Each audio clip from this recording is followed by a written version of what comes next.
اب تک ایک اور مظلوم کی آواز بن گیا۔ اب تک کی خبر نے کام کر دکھایا۔ اب تک پر خبر نشر ہونے کے بعد عمران قتل کیس میں خواب غفلت میں پڑی ہوئی پولیس جاگ اٹھی۔ خبر نشر ہونے کے کچھ گھنٹوں بعد ہی پولیس نے عمران قتل کیس کا ایک اور ملزم گرفتار کر لیا ہے۔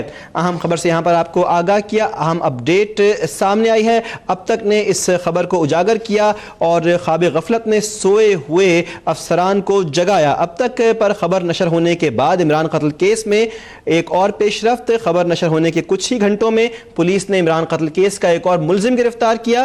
جانیں گے مزید نعمان رفیق سے۔ جی نعمان، تفصیلات کیا ہیں؟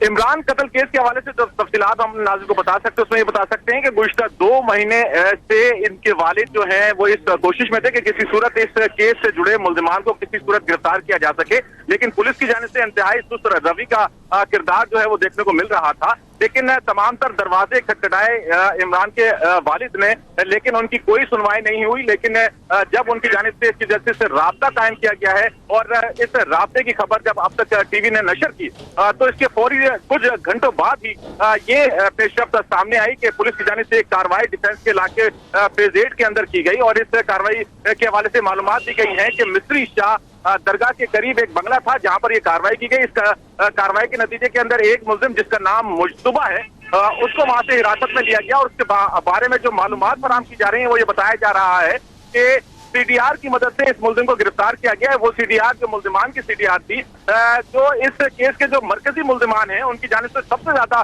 کالز جو ہیں وہ اس کے موبائل پر آئی تھی، اس لڑکے کے موبائل پر، اور اس کے حوالے سے یہ شبہ ظاہر کیا جا رہا ہے کہ یہ وہ شخص ہے کہ جس نے عمران کی مکمل ریکی کی تھی اور ریکی کرنے کے بعد اس نے ملزمان کو یہ اطلاعات فراہم کی اور اسی اطلاعات کی روشنی کے اندر ملزمان اس تک پہنچے اور انہوں نے اندھا دھند پلاننگ کرنے کے بعد اس عمران کو، نوجوان کو جو ہے وہ قتل کر دیا تھا۔ اس وقت ہم یہ کہہ سکتے ہیں کہ اب تک پر نشر ہونے کے بعد، خبر نشر ہونے کے بعد یہ پہلی اس کیس کی گرفتاری ہے۔ بہت شکریہ تفصیلات کے لیے۔